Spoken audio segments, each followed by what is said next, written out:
Welcome to big story. రాజకీయాల్లోకి అడుగిడక ముందు సినీ ప్రపంచంలో ఆమె ఓ అందాల తార, ఎదురులేని నాయకి. రాజకీయాల్లో అడుగినప్పటి నుంచి ఎన్ని సమస్యలు అడ్డంకులు వచ్చినా ఎదురు నిలవడమే కానీ వెనక్కి వెళ్ళడం అంటే ఏమిటో ఆమెకు తెలియదు. ఆమె స్వభావాన్ని కొందరు అహంభావం అంటే మరికొందరు ఆత్మవిశ్వాసం అంటారు. అదే పంథాను ఆమె నేటికి కొనసాగిస్తున్నారు. ఆమె మరెవరో కాదు, తమిళ ప్రజలతో అమ్మ అని పిలిపించుకునే అరుదైన వ్యక్తిత్వం జయలలిత. ఆమె జీవన ప్రస్థానం నిండా జయాపజయాలు దోబూచులాడుతూనే ఉన్నాయి. పేరు కోమలవల్లి అని కోమలంగా ఉన్నప్పటికీ జయలలిత వ్యక్తిత్వం మాత్రం ఎంతో విభిన్నం. విప్లవ నాయకిగా కీర్తింపబడ్డ జయలలిత జీవితంలో ఎదురెదిన క్రమమే ఆమెను తమిళనాట తిరుగులేని నాయకురాలిగా మార్చింది.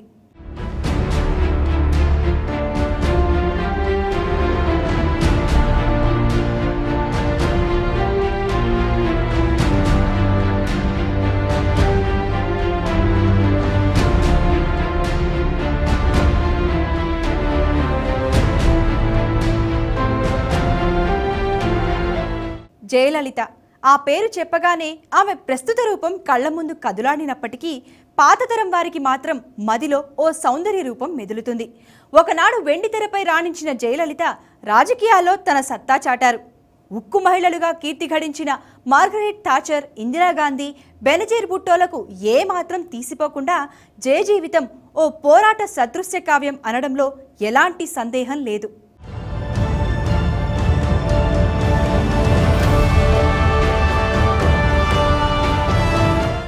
చరిత్రలో ఎందరో వస్తుంటారు, పోతుంటారు. కానీ చరిత్ర గతిని మార్చి కాలానికి ఎదురీది సమస్యల సుడిగుండాలను ఈదుకుంటూ చరిత్రలో ఒక మైలురాయిగా మారిన అరుదైన వ్యక్తిత్వాలు మనకు కొందరే తారసపడతారు.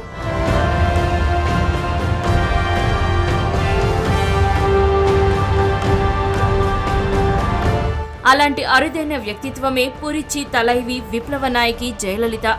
చుట్టూ ఉన్న సమాజం తనను తొక్కేసినా, అవమానించిన పరిస్థితులకు ఎదిరీది నిలిచిన వ్యక్తిత్వం జయలలిత సొంతం.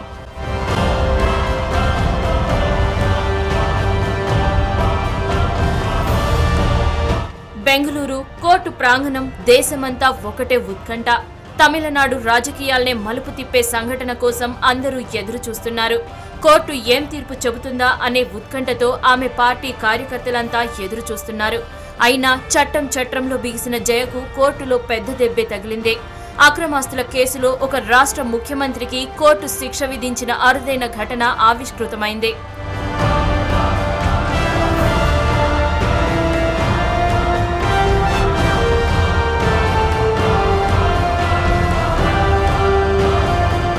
ఇప్పుడు లోకం దృష్టిలో, చట్టం దృష్టిలో జయ దోషే కానీ ఆమె ఇప్పుడు నిలిచి ఉన్న స్థానానికి చేరిన సాహసోపేత చరిత్ర ఊహకు సైతం అందనిది. ఒక సామాన్యమైన సినీ తార, ఎలాంటి రాజకీయ నేపథ్యం లేని కుటుంబం నుంచి వచ్చినా, చిన్నతనంలోనే తండ్రి అండ దూరమైన, పరిస్థితులు అడ్డంకిగా నిలిచిన మొక్కవోని ధైర్యంతో రాజకీయ గండ భేరండులకే ముచ్చెమటలు పట్టించింది.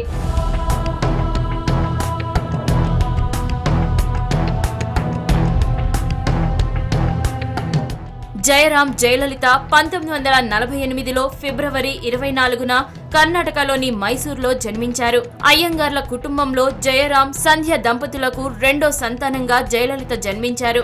ఆమె తల్లి సంధ్య పాత చిత్రాలలో ప్రముఖ నటిగా పేరు పొందారు. జయలలిత తాతగారు మైసూర్ సామ్రాజ్యంలో వైద్యునిగా పనిచేశారు. తల్లి సంధ్య, పిన్ని విద్యావతిల ప్రభావంతో సినిమాల్లోకి ప్రవేశించారు.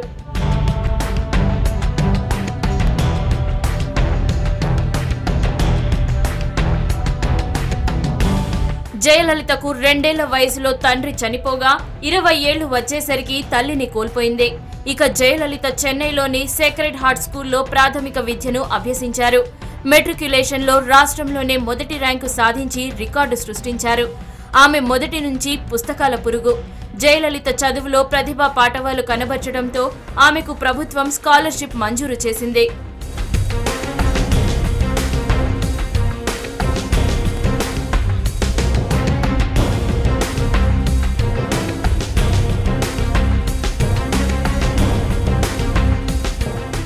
జయలలిత విజయ ప్రస్థానం మొదలైంది సినీ ప్రపంచంలోనే. అక్కడే ఆమె ఎన్నో ఢక్కముక్కీలు తిన్నారు. అయినప్పటికీ తన ప్రతిభతో అందంతో దక్షిణ భారతదేశంలో ఒక సినీ ధ్రువతారగా ఎదిగారు.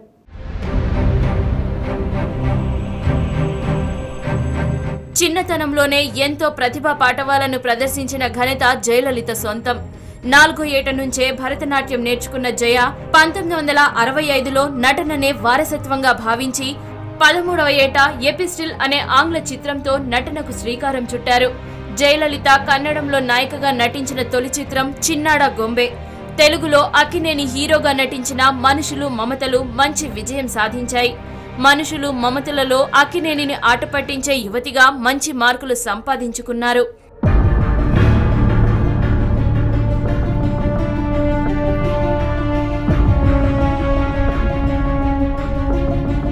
ఇక బొద్దుగుమ్మలను విపరీతంగా అభిమానించే తమిళనాట జయ ఎంజీఆర్ సరసన నాయికగా అత్యధికంగా 28 చిత్రాల్లో నటించారు. ఇక శివాజీ గణేశన్తో 14 చిత్రాల్లో, జమినీ గణేశన్తో, జయాశంకర్తో 4 చిత్రాల్లో, ముత్తురామన్, రవిచంద్రన్లతో 2 చిత్రాల్లో, ధర్మేంద్రతో ఇజ్జత్ అనే ఒక హిందీ చిత్రంలో జయలలిత నాయికగా నటించారు. 1969లో విడుదలైన అడిమయప్పన్ చిత్రంలో కేవి మహదేవన్ సంగీత దర్శకత్వంలో ఒక పాట పాడటంతో గాయనిగా అవతారం కూడా ఎత్తి సూర్యకాంతి, వైరం, అన్బతడి తిరుమాంగళ్యం, ఉన్నై సూత్రం ఉలగం తదితర చిత్రాల్లో పాటలు పాడి చక్కని గాయకగాను గుర్తింపు పొందారు. కాలోడు కాల్கள் பின்னே ஊர்கோலம் போகும் மேகம், காலோடு கால்கள் பின்னே ஊர்கோலம் போகும் மேகம். மாப்பிள்ளை பெண்ணோடு மாப்பிள்ளை பெண்ணோடு பன்னீரில் நீராட செல்கின்றதோ. நல்லது கண்ணே கனவு கனிந்தது நன்றி உனக்கு, உறவில் எழுந்தது அன்பு விளக்கு, எனது மடியினில் வாசி. బిగ్ స్టోరీలో షార్ట్ బ్రేక్ తీసుకుందాం.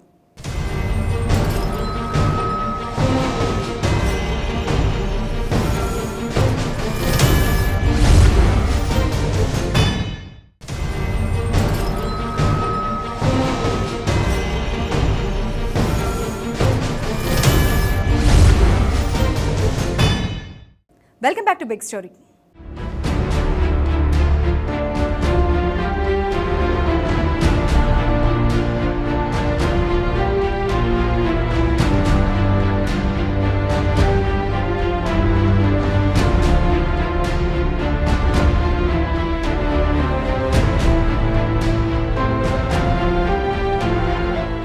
జయలలిత లాంటి అరుదైన వ్యక్తిత్వం వెనుక నిలిచింది ఎవరు? పరిస్థితులకు ఎదురొడ్డి నిలిచే ధైర్యం జయకు ఎక్కడి నుంచి వచ్చింది? జయలలితను ప్రభావితం చేసింది ఎవరు? ఇలాంటి ప్రశ్నలు అందరినీ తొలిచేవే. కానీ ప్రతి విజేత విజయం వెనుక ఎవరో ఒకరి అజ్ఞాత హస్తం ఉంటుంది. జయను వెన్నంటిన ఆ వ్యక్తిత్వం ఎవరిదో ఇప్పుడు చూద్దాం.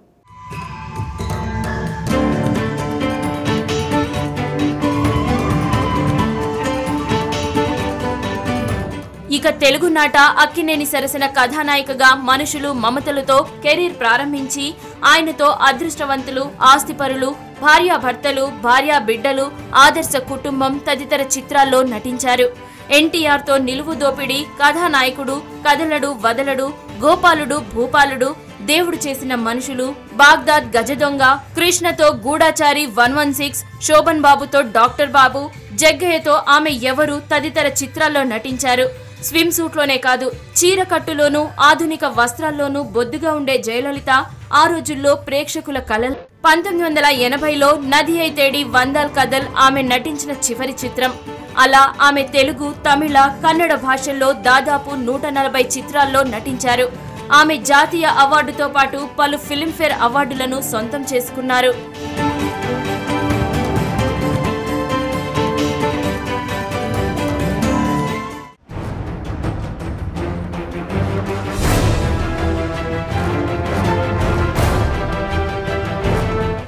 అందమైన పువ్వు లాంటి మోము వెనుక కఠినమైన జయ వ్యక్తిత్వం.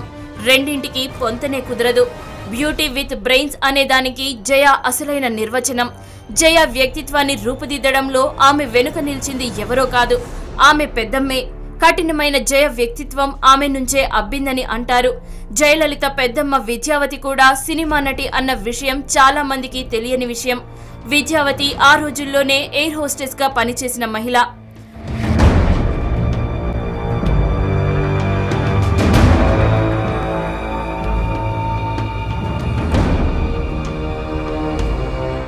జయలలితను చిన్నప్పటి నుంచి ఆమె దగ్గరే ఉంచుకొని పెంచుకోవడమే కాకుండా ఆమెను సినిమా నటిగా, పరిస్థితులకు ఎదురీది పోరాడే యోధురాలిగా జయలలితను తీర్చిదిద్దిన మహిళ విద్యావతి అనే విషయం చాలా తక్కువ మందికి తెలుసు.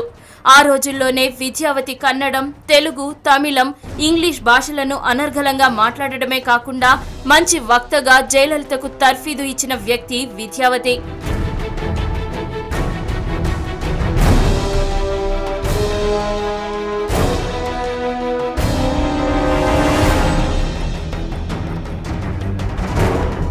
విద్యావతికి ఉన్న ధైర్యం, పరిస్థితులకు ఎదురీదే తత్వమే జయలలితకు పూర్తిగా అబ్బిందని, అందువల్లనే తమిళనాడు రాజకీయాలలో ఎటువంటి ప్రముఖ వ్యక్తులతోనైనా ఢీకొట్టే తత్వం జయలలితకు తన పెద్దమ్మ నుండే సంక్రమించాయని జయలలిత స్నేహితులు అంటూ ఉంటారు.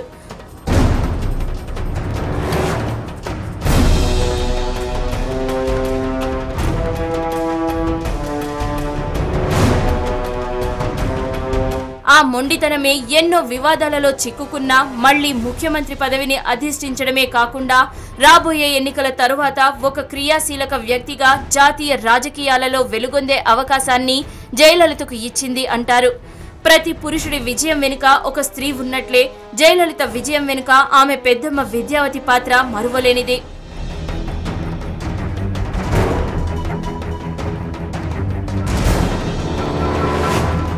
ఇక జయను వెన్నంటి ప్రోత్సహించిన మరో వ్యక్తి ఎంజీఆర్. తమిళనాట సూపర్ స్టార్ గా పేరొందిన ఎంజీఆర్ ప్రోత్సాహంతోనే జయలలిత ఎన్నో విజయవంతమైన చిత్రాల్లో నటించారు. ఎంజీఆర్, జయలలిత హిట్ పెయిర్ గా పేరొందారు. జయలోని చురుకుదనం, తెలివితేటలు చూసి ఎంజీఆర్ ఆమెను తన సన్నిహితురాలుగా మెలుగనిచ్చారు. అంతేకాదు ఎంజీఆర్ ప్రోత్సాహంతోనే జయ రాజకీయాల్లోకి ప్రవేశించారు.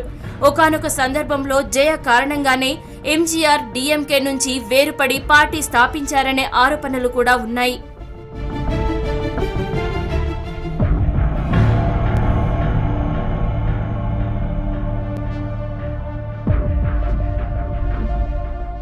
సినీ గ్లామర్ రాజకీయాలు పెనవేసుకుపోవడం సాధారణమే. అయితే తమిళనాట ఆ పాలు కొంచెం ఎక్కువ.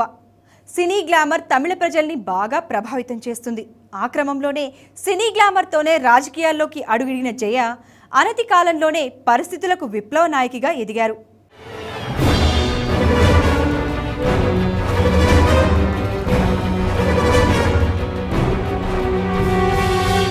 పంతొమ్మిది 1977లో ఎంజి రామచంద్రన్ తమిళనాడుకు ముఖ్యమంత్రిగా బాధ్యతలు చేపట్టారు. ఆ సమయంలో ఆమె రాజకీయాల్లోకి ప్రవేశించారు.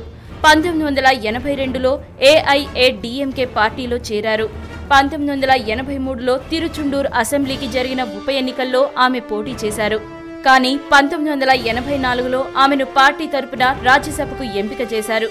దాంతో ఆమె ఏఐఏడీఎంకే తరపున రాజ్యసభలో అడుగుపెట్టారు. అంతేకాదు సభలో ఆ పార్టీకి ఓ విధమైన గుర్తింపు తీసుకువచ్చారు.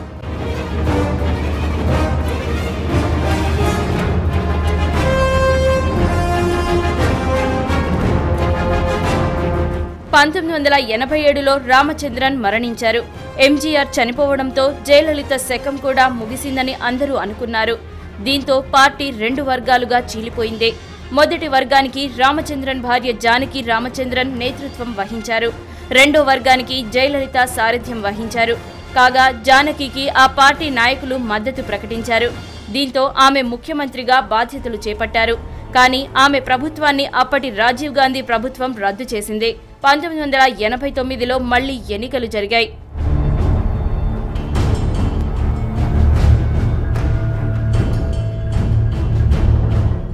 1989లో బొడినాయకన్నూర్ నుంచి ఏఐఏడీఎంకే తరపున శాసన సభ్యురాలుగా ఎన్నికయ్యారు. అప్పటి ఎన్నికల్లో డీఎంకే గెలవడంతో కరుణానిధి ముఖ్యమంత్రి అయ్యారు. అయితే నిండు శాసనసభలో ఆమె చీరలాగి డీఎంకే సభ్యులు ఆమెను అల్లరి చేశారనే ఆరోపణలు వచ్చాయి. కరుణ హయాంలో ఎల్టీటీఈ ఉగ్రవాదం పెరుగుతుందని అప్పటి ప్రధానమంత్రి చంద్రశేఖర్పై ఒత్తిడి తెచ్చి మళ్లీ ఎన్నికలు పెట్టే వరకు జయలలిత ఊరుకోలేదు.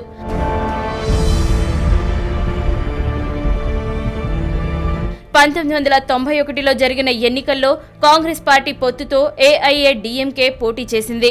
ఆ ఎన్నికల్లో మొత్తం 234 స్థానాలకు 225 స్థానాలను కైవసం చేసుకుంది. ఈ సమయంలో ఆమె ఆదాయానికి మించిన ఆస్తులు సంపాదించారంటూ ఆరోపణలు వెల్లువెత్తాయి. ఈ నేపథ్యంలో 1996లో జరిగిన ఎన్నికల్లో ఆమె కేవలం 4 సీట్లను మాత్రమే కైవసం చేసుకుంది. 2001లో మళ్లీ జయలలిత ముఖ్యమంత్రి అయింది.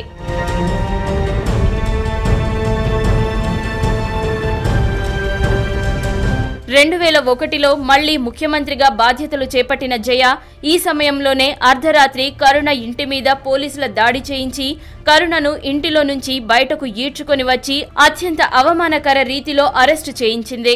కరుణతో పాటు ఆయన మేనల్లుడు మురసోలి మారన్ను కూడా అరెస్టు చేయించి జయ కక్ష తీర్చుకుంది.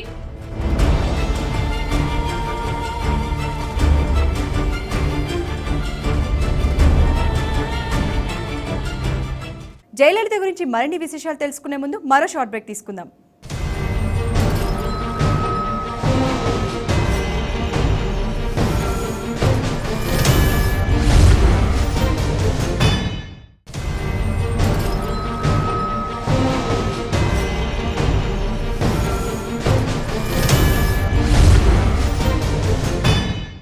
Welcome back.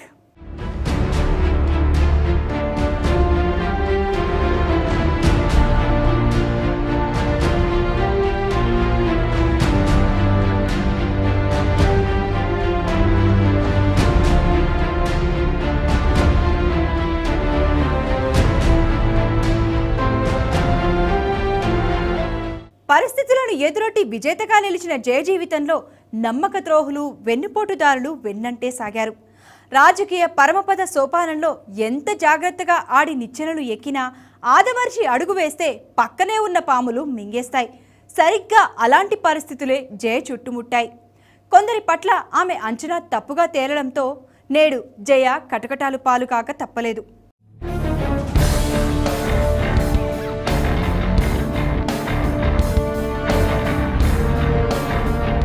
జయ పేరు వినగానే గుర్తుకు వచ్చే మరో పేరు శశికళ.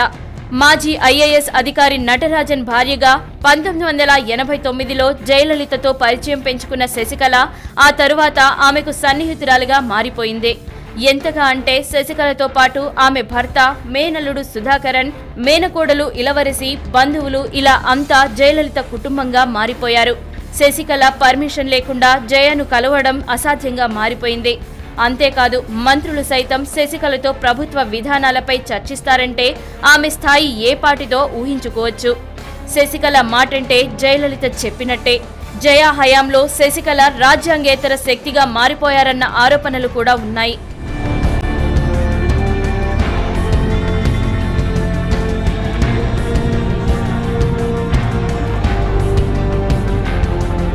శశికళను చిన్నమ్మగా పార్టీ కార్యకర్తలు పిలుచుకుంటారు. శశికళ కుటుంబాన్ని మన్నార్గుడి మాఫియాగా ప్రత్యర్థి పార్టీలు అభివర్ణిస్తుంటాయి. అయితే 2011లో జయలలితతో గొడవ పడటంతో శశికళను అన్నా డీఎంకే నుంచి వెలివేశారు. 3 నెలలు గడవక ముందే శశికళ మళ్లీ జయలలితకు దగ్గరయ్యారు. తనకు తెలియకుండానే అక్రమాలు జరిగాయని, ఇకపై అలా జరగకుండా చూస్తానని జయలలితకు లేఖ రాసి మళ్లీ పార్టీలోకి చేరింది. శశికళ కుటుంబంతో సంయుక్తంగా నిర్వహిస్తున్న వ్యాపారాల్లోనే ఎక్కువగా అక్రమాలు జరిగాయన్న ఆరోపణలు వెల్లువెత్తాయి. శశికళ మేనలుడే సుధాకరన్. 1995లో సుధాకరన్ను జయలలిత తన దత్తపుత్రుడిగా స్వీకారం చేసింది.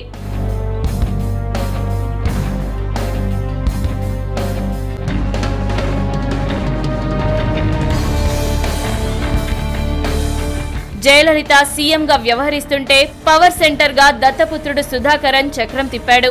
సుధాకరన్ పెళ్లి సందర్భంగా జయలలిత ఆడంబరాలకు పోయి భారీ ఎత్తున ఖర్చు పెట్టింది. ఈ పెళ్లికి 100 కోట్లకు పైగా ఖర్చు అయినట్టు ఆరోపణలున్నాయి. పోయస్ గార్డెన్ నుంచే మంత్రులను, అధికారులను ఆదేశించే స్థాయికి చేరిపోయాడని ప్రతిపక్షాలు విమర్శలు గుప్పించాయి. జయలలిత పేరిట జేజే శాటిలైట్ నెట్వర్క్ సుధాకరన్ ప్రారంభించి కేబుల్ నెట్వర్క్స్ ను తన గుప్పెట్లో పెట్టుకున్నాడు. అయితే ప్రస్తుతం జయలలితకు సుధాకరన్ కు ఎలాంటి సంబంధాలు లేవు. దత్తపుత్రుడిగా స్వీకారం చేసిన ఏడాదిలోపే ఆ బంధాన్ని జయలలిత తెంచుకుంది. అక్రమాస్తుల కేసులో శిక్షపడ్డ మరో నిందితురాలు ఇలవరసి, శశికళ మేనకోడలు. ఈ ముగ్గురి కారణంగానే జయలలిత అక్రమాస్తుల కేసులో ఇరుక్కోవలసి వచ్చిందని ఏఐఏడీఎంకే కార్యకర్తలు ఆవేదన వ్యక్తం చేస్తున్నారు.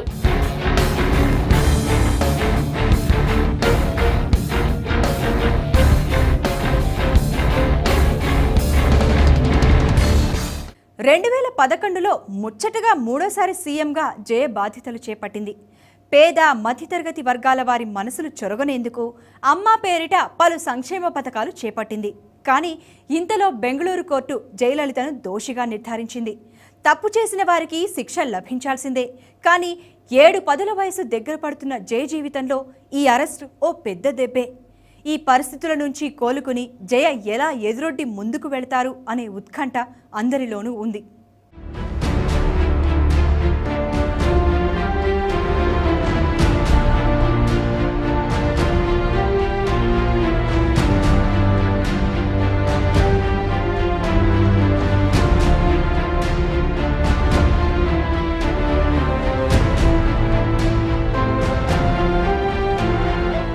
ఇది ఇవాల్టి బిగ్ స్టోరీ. తిరిగి మరో అంశంతో మళ్ళీ కలుద్దాం.